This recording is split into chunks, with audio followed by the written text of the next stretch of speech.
Mauro. Sí, lo había anticipado el fiscal de juicio Oscar Ciruzzi. Él no estaba conforme con la sentencia del tribunal oral. Recordemos que la justicia le aplicó a Lucas Trasancos una pena de 4 años y 2 meses, entendiendo que se trataba de un doble homicidio culposo. Y el fiscal aquí lo dijo, en una nota que hicimos el mismo día del veredicto, que él iba a apelar. Esto significa ir a una instancia superior, que es la Cámara de Casación, para que se dé vuelta al fallo y le den la razón al fiscal, que entiende que esto no fue un accidente común, sino que se trató de un homicidio con dolo eventual. Breve reseña: el fiscal entendió que había por lo menos 4 elementos para acreditar el dolo eventual, pidió 9 años de prisión. Había elementos que a su criterio se ajustaban a esta construcción doctrinaria que es el dolo eventual, que eran la velocidad, estimada en 110 km por hora al momento del accidente en el que Lucas Trasanco embiste la moto y provoca la muerte de 2 personas, el haber pasado 2 semáforos en rojo en esa carrera criminal que terminó con 2 víctimas, no haber frenado y ni siquiera había tomado en cuenta. Recuerden este dato: Ciruzzi dijo, el fiscal, ni siquiera me interesa el hecho de que no haya parado para asistir o no a las víctimas. Con el resto ya me alcanzaba para probar el dolo eventual. Ahora será la Cámara de Casación la que tendrá la palabra. Sabemos que en general las instancias superiores de justicia se quedan en el homicidio culposo, que suele pasar que una causa que viene con una sentencia por dolo eventual, la casación la baja a homicidio culposo. Pero el fiscal cumplió con su palabra y apeló. Lo que está diciendo el fiscal es: para mí Trasancos tiene que estar en cana. Lo traduzco para no ir mucho al tecnicismo. El fiscal dice: la actitud de Trasancos, su maniobra no fue un accidente común, fue un homicidio en tránsito, tiene que estar preso. En palabras de él, un suceso. ¿Te acordás? En palabras de Lucas Trasancos, un suceso, un accidente. En palabras del fiscal, un homicidio con dolo eventual que se asemeja en la pena que tiene a un homicidio simple cometido con un arma de fuego, para dar un ejemplo. Así que bueno, vamos a ver qué pasa con la apelación. ¿Cómo le va, doctor? Buenas tardes. ¿Bien? Buenas tardes. Bien, muy bien. ¿Les parece importante esta instancia? Obviamente, nosotros también apelamos. Y digamos, esto lo que decía Mauro recién, están así, está bastante, digamos, está sumamente acreditado que este hecho fue un homicidio simple con dolo eventual y no un accidente, o sea, no un homicidio culposo. En estas 2 semanas o un poquito más que pasó desde que conocimos el veredicto, tuvimos la oportunidad de conocer los fundamentos de la sentencia. Entonces, a partir de los cuales todas las partes pudimos interponer el recurso de casación. ¿Y en qué se fundamentó? Los jueces tienen, y esto es a mi criterio, supongo que el fiscal, digamos, debe pensar lo mismo, porque cuando uno interpone un recurso de casación, digamos, hay básicamente o fundamentalmente 2 motivos para interponerlos: que haya una errónea aplicación del derecho o violación de normas procesales. En este caso, la errónea aplicación del derecho viene clara porque los jueces se equivocan en la calificación que le aplican a Trasancos. O sea, este hecho por el cual se lo llevó a juicio no es un homicidio culposo, es un homicidio simple. Entonces, de lo que se probó en el juicio, digamos, con creces, surge que es un homicidio simple. Entonces ahí, digamos, a grandes rasgos, ese es el primer error de la sentencia, una errónea aplicación de la ley. O sea, en términos técnicos, ¿cuál sería el enfoque? Digamos, ¿qué cosas no tienen en cuenta para ustedes importantes como para no calificarlo como un homicidio simple y entender que se trató de un homicidio sin intención? Bueno, ahí es un tema muy interesante y la pregunta está muy bien, porque a mí me parece que más que lo que no tiene en cuenta es que tiene un error de concepto la sentencia. Porque con todo lo que está probado en la sentencia, y que lo reconoce el propio tribunal al dictar la sentencia, técnicamente alcanza y es suficiente, jurídicamente hablando, para decir que esto es un homicidio simple con dolo eventual. O sea, se llenan los requisitos de la figura del homicidio simple cometido con dolo eventual. ¿Por qué, si es tan claro, los tribunales se resisten a aplicarlo? ¿Por qué, si a su criterio y al criterio del fiscal Ciruzzi es tan evidente que esta causa tenía los condimentos, entre comillas, de un homicidio con dolo eventual?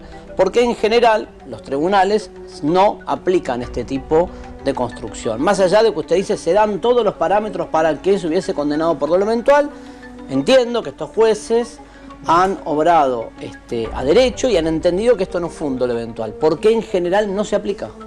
La verdad que es la pregunta del millón. O sea, no te podría decir exactamente por qué. Tampoco entiendo muy bien por qué, porque me parece que, digamos, evidentemente hay un criterio jurisprudencial de estos casos, tratarlos como, digamos, homicidios simples y no, digamos, aplicar una condenación más severa o tipificarlo de forma más severa, como sería, obviamente, el homicidio simple, ¿no es cierto? O sea, ¿Por qué exactamente? No lo sé. Entiendo que es por una cuestión teórica, de convicción de los jueces, pero en esta sentencia, al menos que es la que yo conozco, digamos, en profundidad, que es la del caso Trasancos, hay un error técnico porque los jueces entienden que en Trasancos no aceptó el resultado, digamos, que él no se figuró. Que no lo comprendió. Pero hay un tema. Que no se representó. El resultado. El resultado muerte. Claro, que él no lo aceptó, el resultado muerte, más allá de que no hubiera frenado. Que en su conciencia, dicen los jueces, ellos piensan por unas cuestiones... Lo negó. Tuvo como una negación. Que no aceptó el resultado. Pero hay un problema técnico. Para que se configure el dolo eventual, el agente, que es el que comete el delito, no tiene que figurarse el resultado. Lo que tiene que figurarse es la posibilidad del resultado. Claro, no el resultado tal cual. Eso dice la norma. Eso dice... Es que no está ni escrito. Claro, eso dice la teoría, la doctrina. De hecho, a ver, un manual clásico... pero eso es abstracto. No, bueno, pero uno cuando estudia... Por eso está libre a interpretaciones, claro, pero lo que pasa es que cuando todos estudiamos el tema, lo estudiamos básicamente de los mismos libros, ¿no es cierto? Entonces el tema es, si los jueces intentan probar que Trasancos no aceptó el resultado, si acepta el resultado, si quisiera el resultado, sería homicidio simple con dolo directo.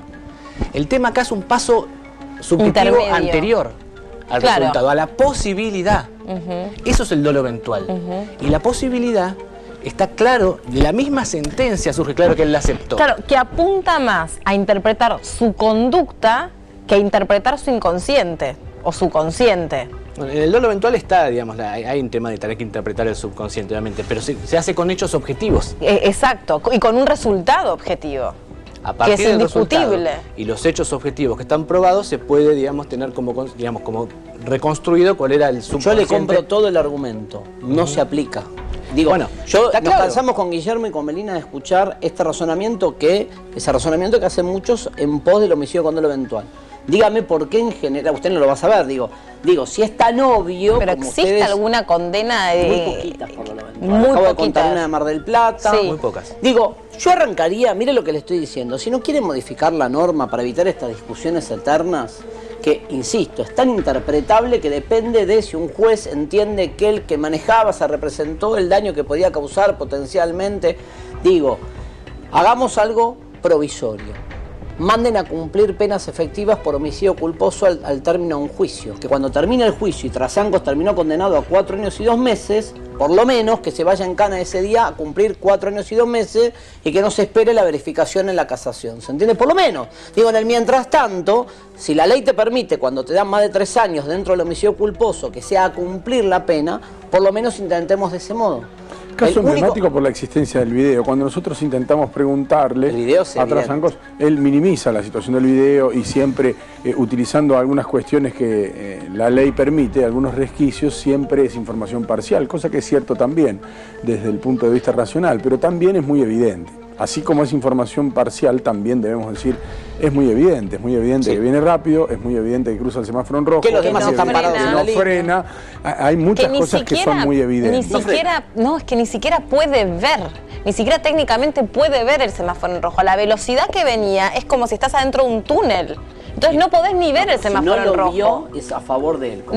No, porque él venía tan rápido que no lo puede advertir. Desecha el argumento de Trasancos de que no vio el semáforo. Claro, si no lo vio, sería un argumento a favor de él. La sentencia dice, desechamos ese argumento y creemos que lo vio, pero siguió porque no lo vio, él decía que no lo vio, le dio preeminencia a su plan de llegar rápido a la otra luz verde.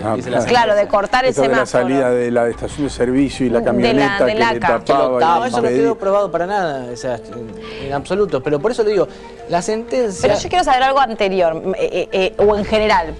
Si hay muy pocas condenas que interpretan un hecho con dolo eventual, es tan poquito, ¿qué les tiembla a otros el pulso? ¿Les da miedo ser reprochados por quién?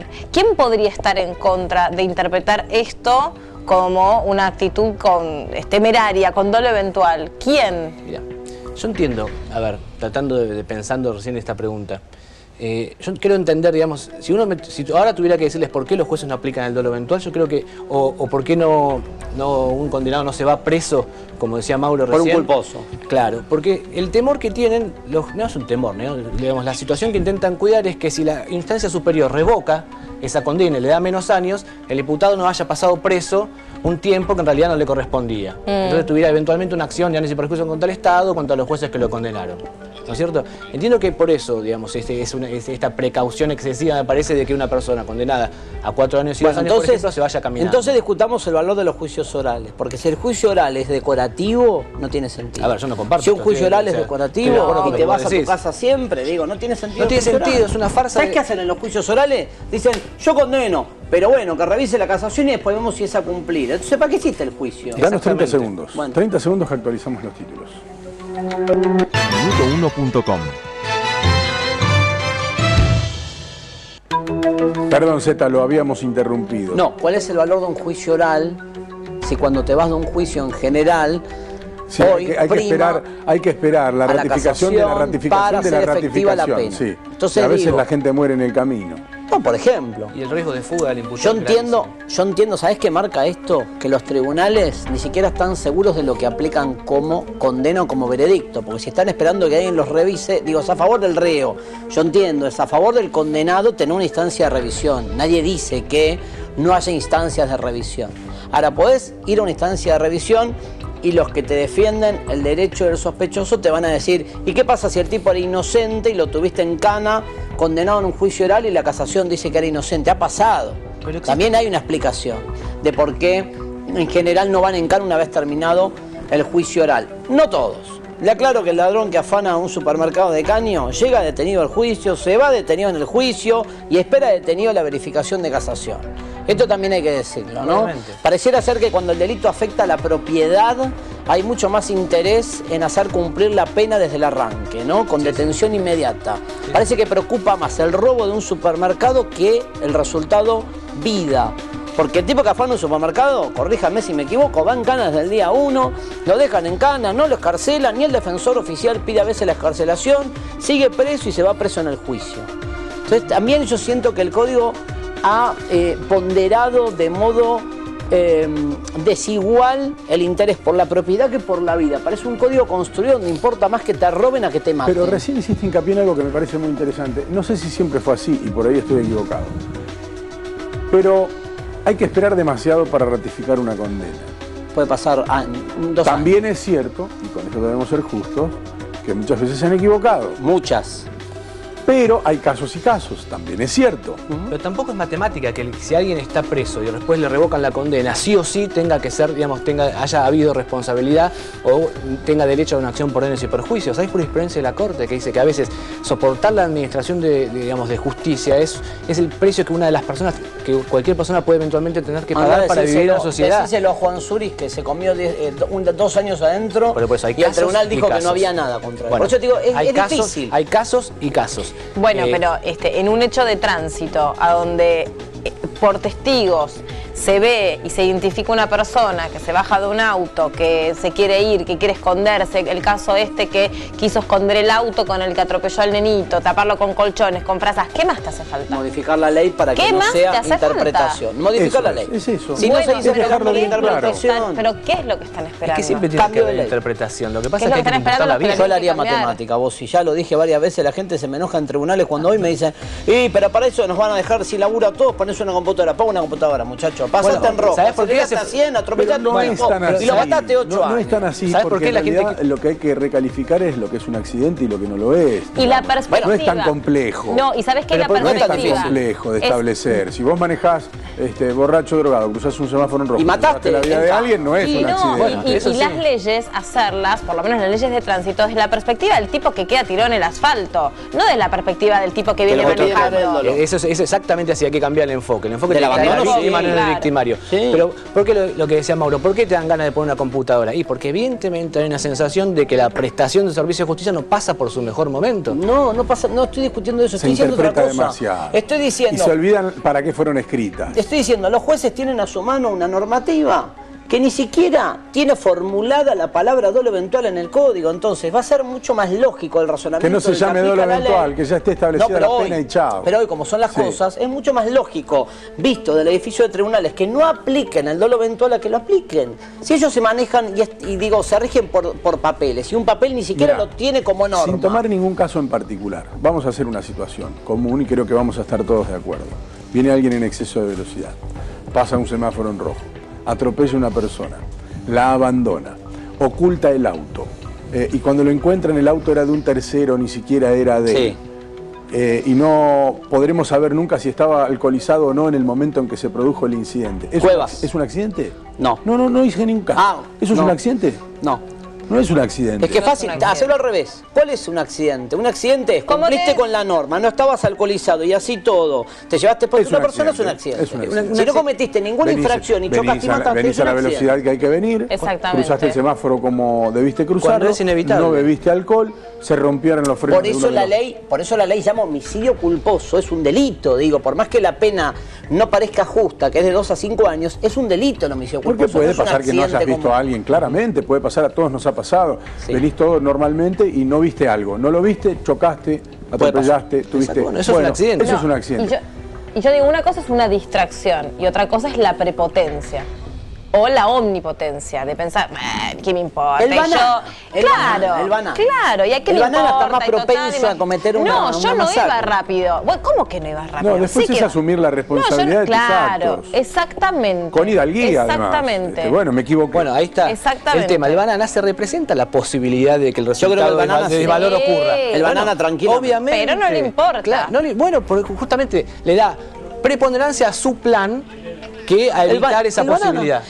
Perdón, ustedes que manejan, corríjame si me equivoco, ¿no está lleno de bananas todos los días? Que voy a decir, ¿por cuánto no la sangre todos los días? Pero ¿por cuánto no causan una masacre en tránsito? Vos los ves que están ahí al límite, que están o acelerando a propósito o yendo al límite del semáforo. Es que ese es el gusto.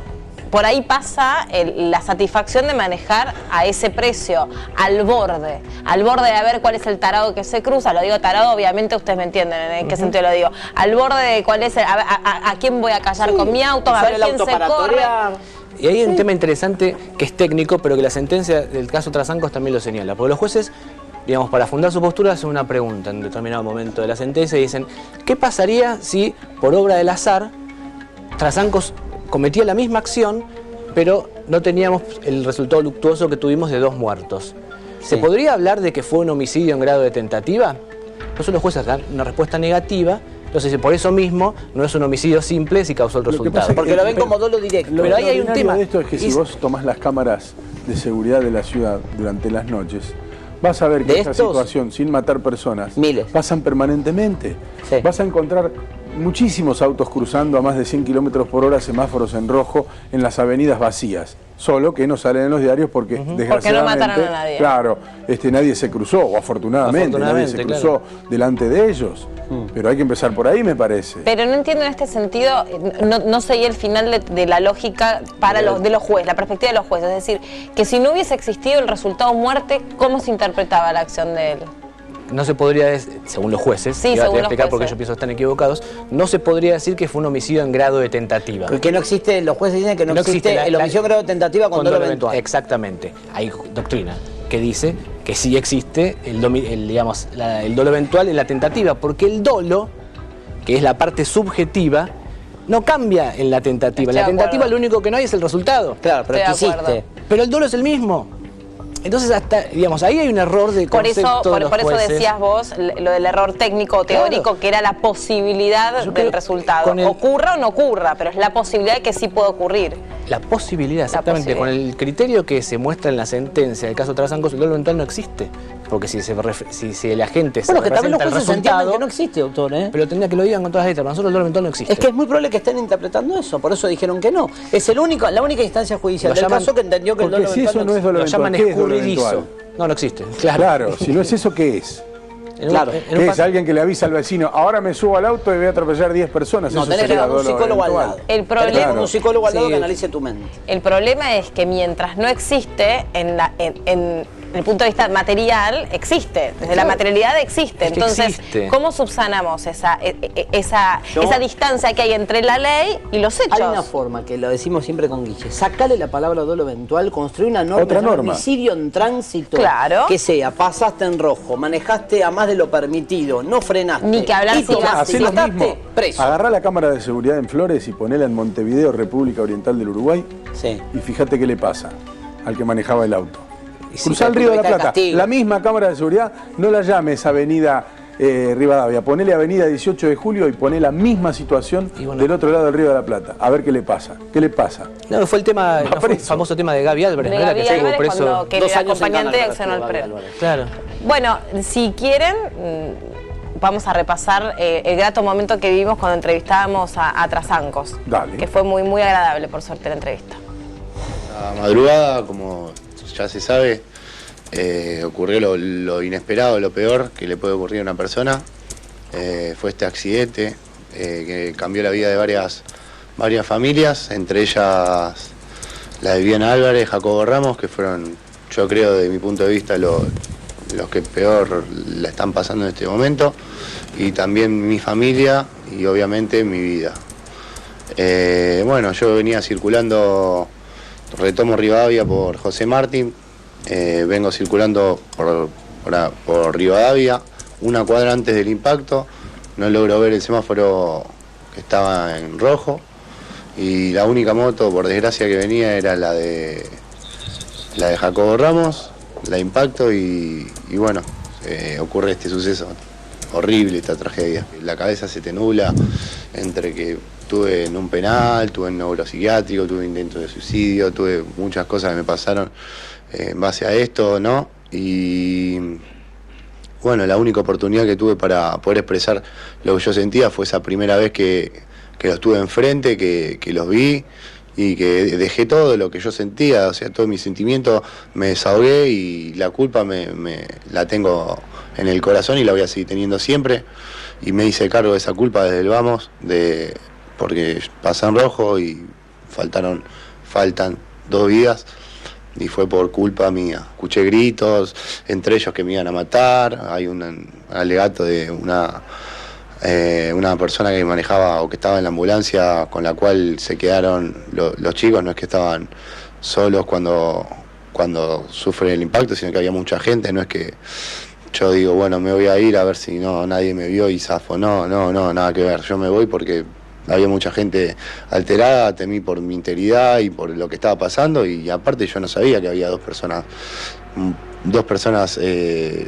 muertas. Cuando me entero de la situación por mi mamá y mi papá, que van los dos en forma separada al lugar del hecho, y me entero que había pasado por mis propios medios, voy y me presento, no a las 6 ni al otro día, a las 4 horas, 5 horas a más tardar del accidente, yo me presento por mis propios medios. ¿Por qué te referís a lo que pasó como un accidente o como un suceso, cuando entre otras cosas se comprobó que no te presentaste en el lugar hasta dentro de 5 horas después de lo que había pasado, y en segundo lugar, que ibas excediendo ampliamente el límite de velocidad? ¿De qué accidente o de qué suceso estás hablando cuando hay 2 personas a las que le quitaste la vida?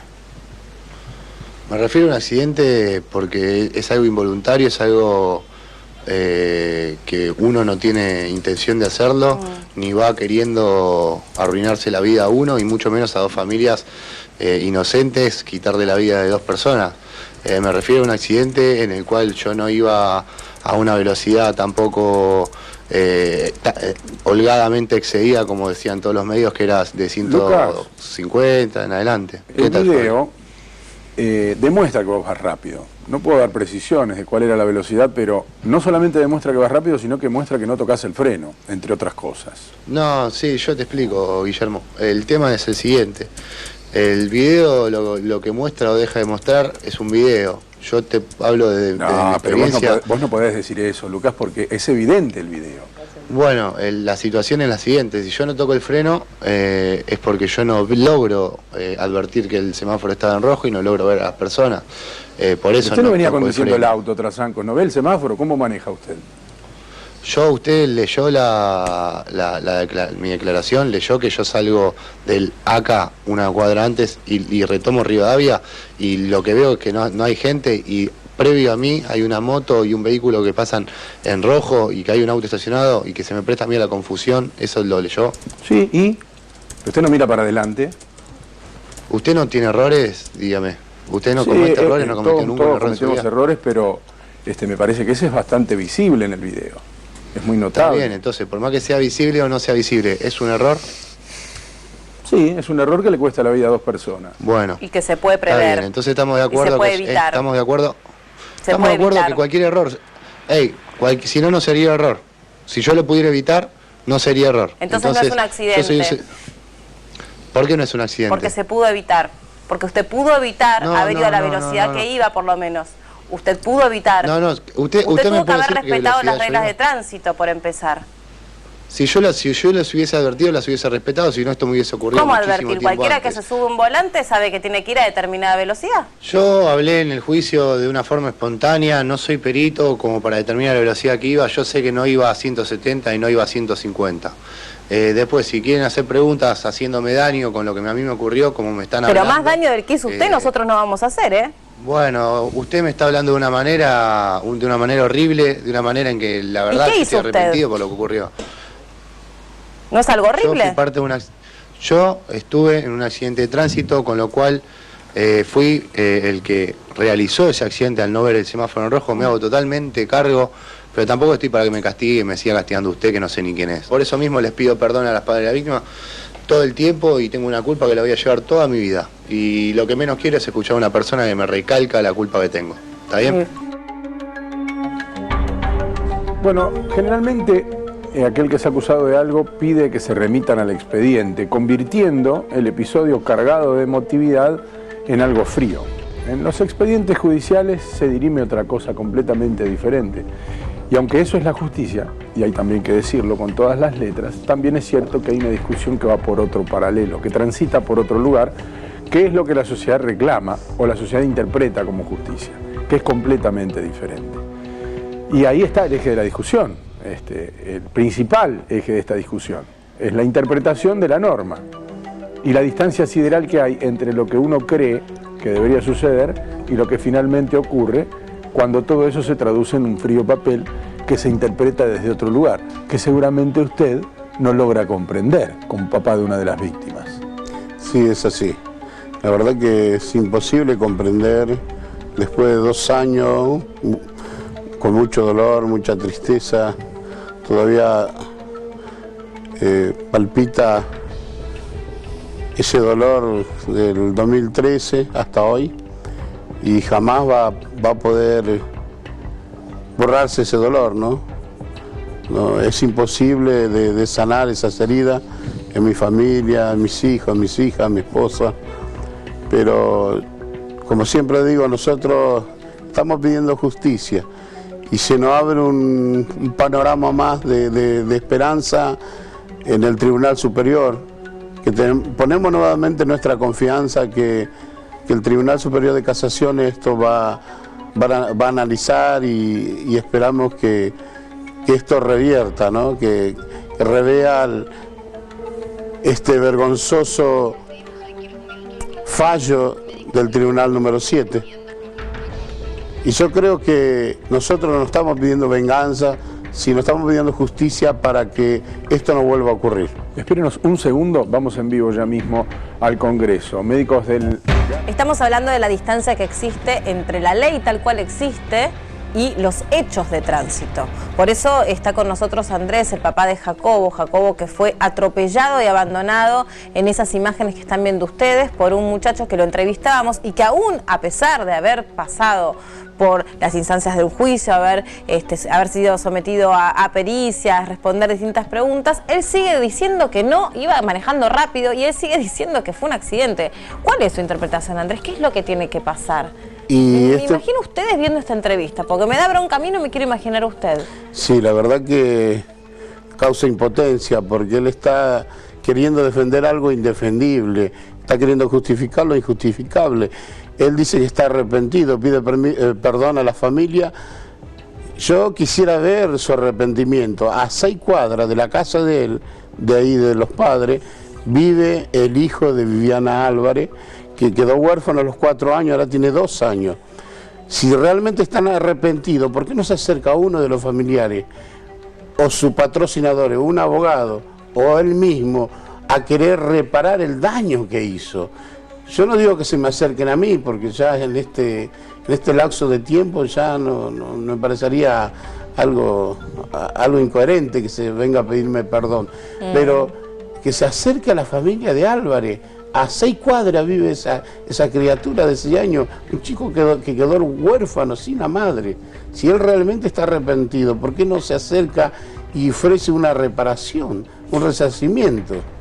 Obviamente que esta entrevista es eso, es una cuestión periodística y no va a modificar nada, pero fíjense que cuando él empieza a querer armar su discurso o querer dejar ver su perspectiva, él se pone primero a él, cómo él se arruinó la vida él y después a otros. Sí. ¿Ustedes se dieron cuenta de eso? De ese modo. Sí. O sea, él se sigue poniendo en primer plano en todo esto. Es como si la Yo víctima tuve que fuera hacer él. un tratamiento psicológico, ustedes me están haciendo daño con las preguntas que nos hacen. ¿Y estas familias qué? ¿Y ellos qué? Sí, pero o sea, es como ustedes dicen, él se pone como víctima a él, cuando en realidad es el victimario. Pero bueno, el tema es que, yo decía la otra vez cuando conocimos los veredictos, el veredicto y todavía no los fundamentos, que tiene derecho a defenderse y que lo haga con toda la amplitud que la ley reconoce para que después no pueda decir que no se defendió. El asunto es que los jueces le crean, eso me parece que es lo más grave, digamos. No sé si lo más grave, lo más preocupante de esta situación. Porque el rol. Claro, él tiene, digamos, él como imputado, la Constitución le confiere un derecho que es defenderse, puede mentir. Hay una frase del fallo del tribunal que estaba repasando, que salió publicado los fundamentos. Es interesante esto, escuchen. Según el fallo del tribunal, el acusado tuvo una conciencia efectiva del riesgo, pero confió, aunque ese cálculo haya sido poco racional, en que no iba a producirse el resultado que finalmente aconteció, que es lo que dicen aquellos que sostienen que el dolo eventual no se puede probar. ¿Qué significa esto? Que vos, si bien podés tener conciencia del riesgo, estás confiado en tu propia capacidad de manejo del vehículo, por eso no te representás el daño final. ¿Es así? Sí, el argumento del tribunal. El argumento del tribunal es así. ¿Entienden la diferencia del tribunal? Dice, vos pudiste representarte que venía un riesgo, pero también confiabas en tu pericia para el manejo. Hagamos una cosa. Después de la pausa, sí, responde el Dale. doctor. 2 minutos dura, no se vaya.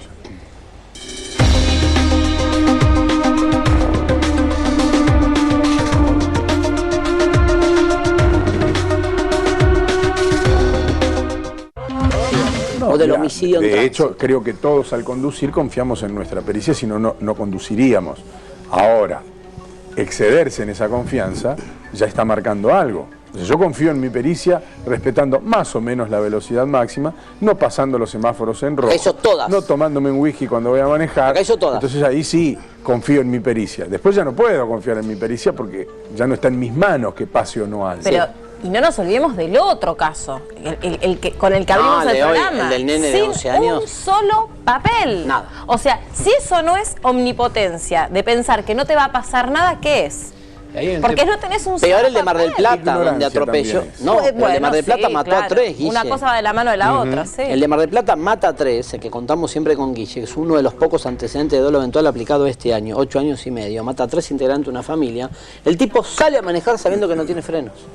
Sabe que no tiene licencia, sabe que no tiene frenos, sabe que tiene vencida la BTV. Parabrisas. Bueno, así todo es el desprecio por la vida. Bueno, eso es un dolo eventual. Son los famosos ejemplos de libro de dolo eventual. Dos cositas, lo que decías de la sentencia. Rápidamente yo creo que puedo señalar 2 errores ahí, porque dice que Trasancos... De lo que dice el tribunal. Exactamente, porque dice que Trasancos no quiso el resultado y confió en que podía evitarlo. Punto número 1, para hablar de dolo eventual tenemos que hablar de la posibilidad del resultado y no del resultado. No del resultado en sí, sino de la posibilidad. Y Trasancos está de la sentencia misma. Eso dice la teoría. Claro, eso es el dolo eventual. Y entonces ahí está el primer error. Y segundo error que dice que Trasancos confió. Y cuando señala por qué confió en que no iba a cometer el resultado, que no iba a ocurrir el resultado, dice porque vio pasar 2 motos. El fiscal piensa pensó que no venía nadie. El fiscal lo dice clarito. En la apelación que acabamos de abrir el programa con la apelación del fiscal Cirusi, a quien entrevistamos, escuchen cómo lo dice clarito el fiscal.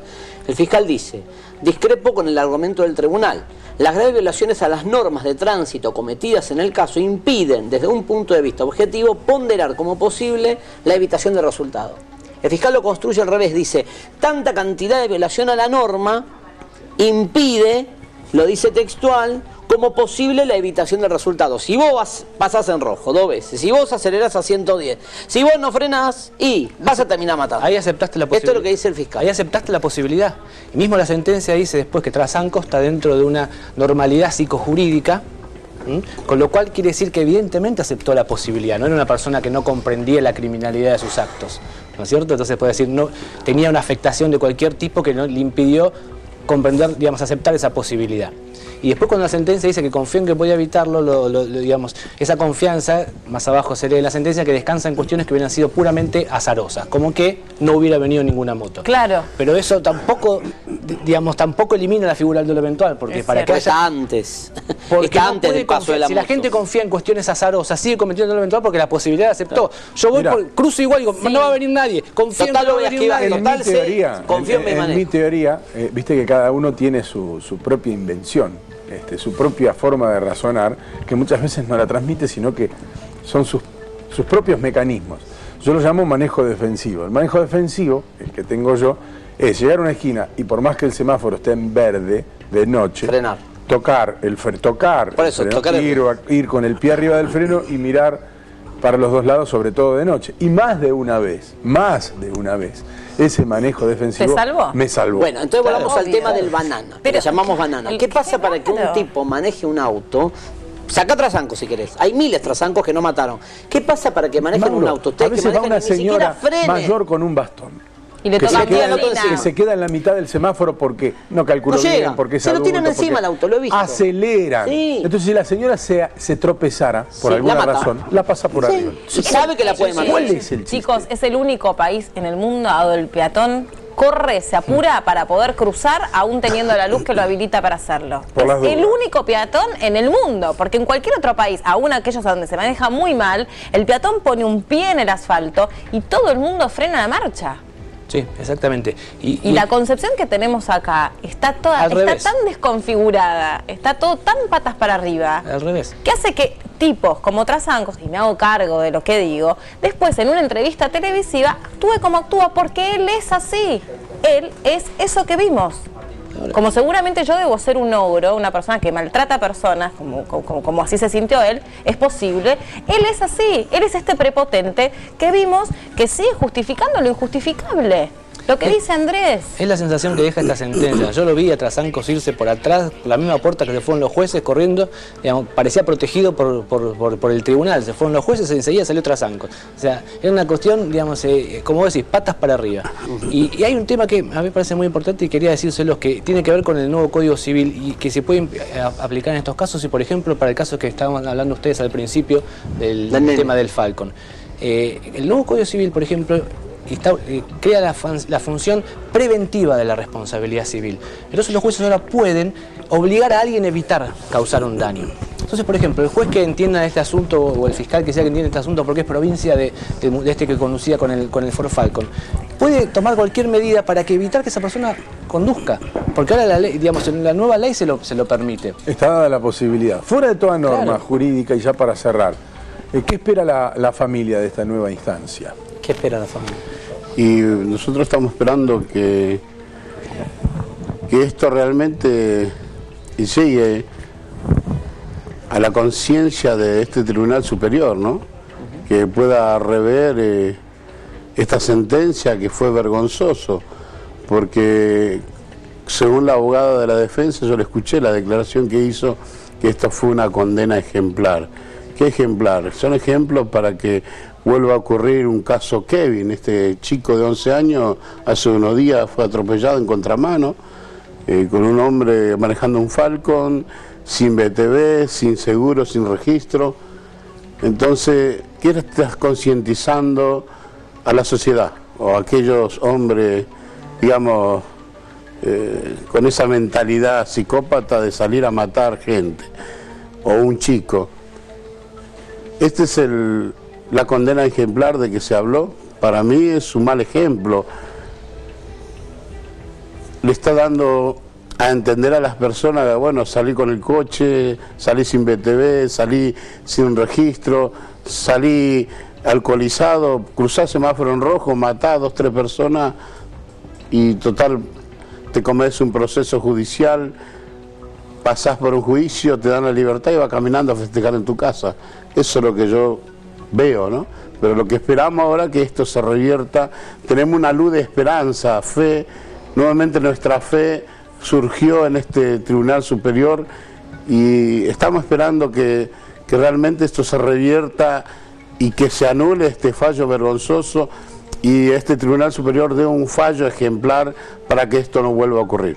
Gracias. Gracias. Gracias Gracias a ustedes.